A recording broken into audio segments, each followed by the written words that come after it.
Stop saving money the way everyone else does. It's keeping you poor. You have a savings account. You put money into it every month. You avoid wasting money. You do exactly what you were taught to do, and that feels responsible.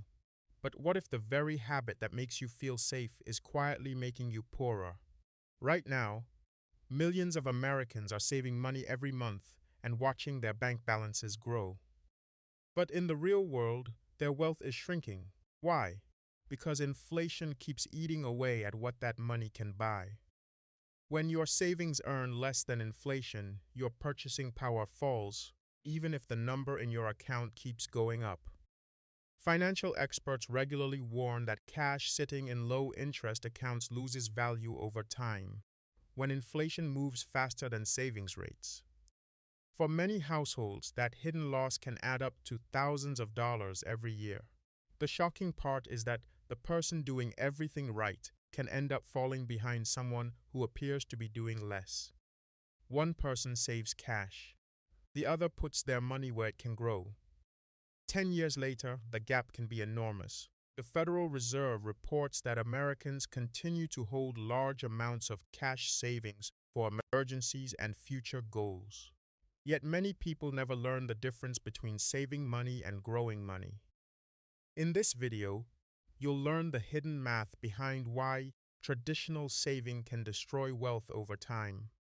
You'll see the simple account and money allocation system that fixes the problem without needing Wall Street knowledge. And you'll discover the one behavior that separates people who build real wealth from people who only collect cash. Let's start with the part your bank will never explain to you. Section 1. The biggest mistake most savers make is believing that a growing account balance means they are getting richer. It sounds logical. If you started the year with $20,000 and ended with $20,100, you gained money. At least, that's what your bank statement says. But there is a hidden number most people never look at. It's called your real return. Your nominal return is the interest your bank pays you. Your real return is what happens after inflation takes its share. Think about a grocery store. Imagine you buy the same basket of food every year: milk, eggs, bread, fruit, and a few household items. Last year, that basket cost $100. This year, the exact same basket cost $103.50 because prices have gone up by 3.5%. Now imagine your $20,000 savings account earns 0.5% interest. At the end of the year, the bank pays you about $100. That feels like a win. But while your money grew by $100, the cost of living rose much faster. The buying power of your $20,000 dropped by about $700 because of inflation. After subtracting the $100 interest you earned, you are still down roughly $600 in real purchasing power. The bank shows a balance that went up. Your lifestyle went down. That's the savings illusion. You see more dollars in your account, so you feel safer. But each dollar buys a little less than it did before. Year after year, that gap quietly grows wider. And this is why so many people feel confused. They save faithfully, they avoid debt, they make responsible choices. Yet somehow, life keeps feeling more expensive. The problem isn't that they failed to save. The problem is that they confused storing money with growing money. A savings account can protect your cash in the short term, but when inflation stays higher than your interest rate, it slowly turns into a machine that shrinks wealth. And the longer this goes on, the more damage it does. Now let me show you what that looks like over a decade. Section 2. Let's see what this looks like in the real world. Imagine two people start with the same $15,000. The first person puts the money in a traditional savings account and leaves it there. The second person invests the same $15,000 into a simple low-cost index fund and does nothing else. 5 years pass. The saver checks their account and feels good. The balance is still there. But after inflation, that $15, zero now has the buying power of only about $14,200. The investor has a very different result. With returns close to the stock market's long-term average, that same $15,000 has grown to roughly $24,000. Already, the gap is almost $10,000. Now move forward to year 10. The saver's money has lost even more buying power. What started as $15,000 now feels more like $13,400 in today's dollars. The investor's account has grown to around $38,900. One person is slowly moving backward. The other is pulling farther ahead every year. Now jump to year 20. The saver still sees money in the account, but its purchasing power has fallen to about $11,800. The investor's money has grown to roughly $101,000. Read that again. Both people started with the same amount of money. Neither person added another dollar. The only difference was where the money sat. One decision, made one time. The result? An $89,000 gap. And that number does not come from working longer hours. It does not come from finding a second job. It does not come from picking winning stocks. It comes from understanding one simple fact. Money must grow faster than inflation, or it quietly loses value. This is why wealth building often looks boring from the outside. The people who get ahead are not always earning more. Many are simply putting their money in places where time can work for them instead of against them. But if the math is this obvious, why are millions of Americans still keeping most of their money in low-paying savings accounts? The answer has very little to do with math and everything to do with human behavior. Section 3. At this point, you might be thinking, if the math is so clear, why do so many people still keep most of their money in savings accounts? The answer is simple. Most people were never taught anything else. Surveys regularly show that many Americans keep a large share of their non-retirement savings in checking and savings accounts. For millions of families, that feels like the safest and smartest place for money. And that is exactly where the problem begins. The first reason is education. From a young age, people hear the same advice. Save your money. Put money away. Build a savings account. That is good advice as far as it goes. But the lesson usually stops there. Almost nobody explains the next step. Very few people are taught how to make money grow after it has been saved. They learn how to store money, but not how to deploy it. The second reason is the banking system itself. When you put money into a savings account, the bank does not lock it away in a giant vault. Banks use deposits to support loans and other banking activities. Think about that for a moment. Your money may earn a tiny return, while the bank earns much more by putting those funds to work elsewhere. The difference between what the bank earns and what it pays you becomes part of its business. That is not a conspiracy. It is simply how the system works. The third reason is the most powerful of all. It is the language. The words savings account sound like the finish line. They sound responsible. They sound safe. They sound like the place where smart people keep their money forever. So people reach that goal and stop looking for the next step. But a savings account was never meant to be the final destination. It was meant to be a parking spot, a tool, a starting point. So, if you've been keeping your money there for years, you did not fail.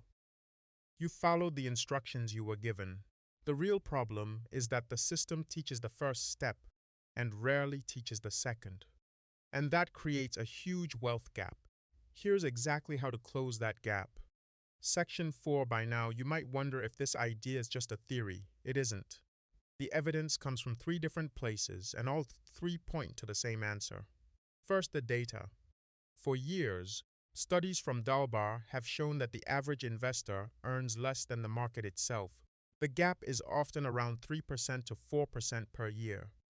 Not because people pick terrible investments, but because they make emotional decisions. They wait too long to invest. They keep too much money sitting in cash. They buy after prices have already gone up, and they sell after prices have already fallen. In other words, the biggest problem is not the market, it is behavior.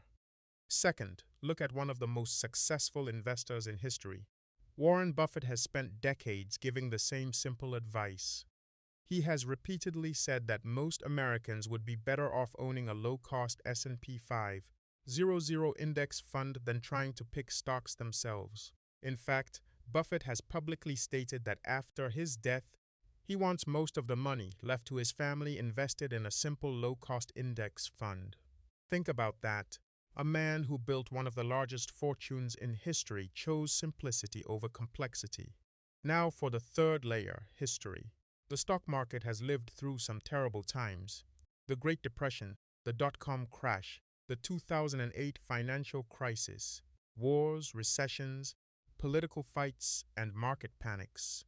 Yet, over every 20-year period in the modern history of the S&P 500, invested money has beaten money left sitting in cash, not every year, not every month. But over a full generation, the result has been remarkably consistent. That is why his lesson matters so much. Every data set, every authority, and every historical window points to the same conclusion. Parked cash is a guaranteed loss. Deployed cash has never lost over a full generation. So the question is no longer whether your money should work. The question is how to put it to work in the simplest way possible. Section 5. So what should you do instead? The answer is not complicated. You do not need dozens of accounts. You do not need to watch the market every day. And you do not need to become a financial expert. You just need a simple deployment system. Step 1 is your emergency fund. Keep 3 to 6 months of essential expenses in a high-yield savings account. Think of this as your safety net, not your wealth-building tool. Today, accounts from Wealthfront, marketed by Goldman Sachs Ally, are paying around 4.5% to 5% interest. That is far better than leaving your money in a traditional savings account earning almost nothing. But remember, this money is for emergencies. It is not your wealth engine. Step 2 is your employer's 401 match. If your company offers matching contributions, take every dollar available before doing anything else. Why? Because a match is an instant return on your money. For 2026, workers under age 50 can contribute up to $24,500 to a 401(k). Workers age 50 and older can contribute up to $32,500 using catch-up contributions. Step 3 is a Roth IRA. Open one at Fidelity or Vanguard. Fund it up to the 2026 limit of $7,500 if you qualify. Then keep it simple. Choose a single target date retirement fund or a broad market index fund. Popular examples include VTI from Vanguard with an expense ratio around 0, so 3%, or VZROX from Fidelity, which has a 0.0% expense ratio. Step 4 is everything else. Once your emergency fund is full and your retirement accounts are being funded, invest extra money in a taxable brokerage account. You can open one at Fidelity, Vanguard, or Schwab. Then buy the same low-cost index funds, VTI VZROX, or similar broad market funds. That is the entire deployment sequence. Emergency fund, 401 match, Roth IRA, taxable brokerage account. That's it. No stock picking, no market predictions, no complicated strategy. It takes one afternoon to set up and can run on autopilot from that point forward. Section 6.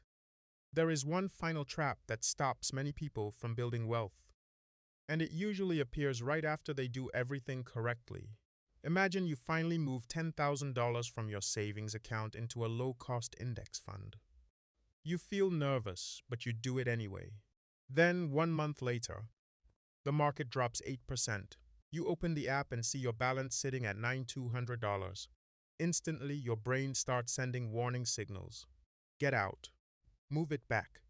At least the savings account never goes down. This feeling is completely normal.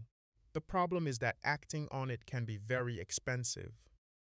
Research from Vanguard has found that investors who make emotional decisions during market swings often earn about 1.5% less per year than investors who stay disciplined and stick to their plan. That may not sound like much, but over 30 years, that small gap can mean the difference between ending up with around $400,000 or closer to $700,000. One choice, hundreds of thousands of dollars. The market's biggest danger is not a crash. It is your reaction to a crash. That is why the best defense is not more knowledge. It is better systems. First, automate your contributions. Set up an automatic transfer every payday so money moves into your investments without requiring a decision. Second, make the account harder to check. Take the brokerage app off your home screen. Do not give yourself a daily reminder that your balance can move up or down. Third, create a simple rule. Check your investments once every quarter, not every day, not every week. 4 times a year is enough. Remember, your goal is not to win this month. Your goal is to build wealth over decades. The people who succeed are not usually the smartest investors. They are the investors who stay invested. This is not a willpower problem. It is a visibility problem. Make the number harder to see, and the urge to react starts to disappear. And once that happens, time can finally do the heavy lifting for you. Section 7. At this point, the system sounds almost too simple. Build your emergency fund. Capture your 401(k), match, fund your Roth IRA. Invest the rest, automate everything. Stay invested, and for many people, that plan works perfectly, until more money starts showing up. This is the hidden threat nobody talks about. Not a market crash, not a recession, not a bad investment, a raise, a bonus, a tax refund. Imagine you get a $300 monthly raise. At first you plan to invest it. Then you see a nicer apartment. The extra rent feels affordable. After all, you're earning more now. A few months later the entire raise is gone. Or maybe you receive a $2,000 bonus. You tell yourself you've worked hard and deserve a reward. Before long, the money becomes a vacation. The bonus disappears. The investing never happens. Or maybe a $4,000 tax refund lands in your account. You think about putting it into your brokerage account. Then you decide the living room needs new furniture. The refund is gone. Again, none of these choices feel like mistakes.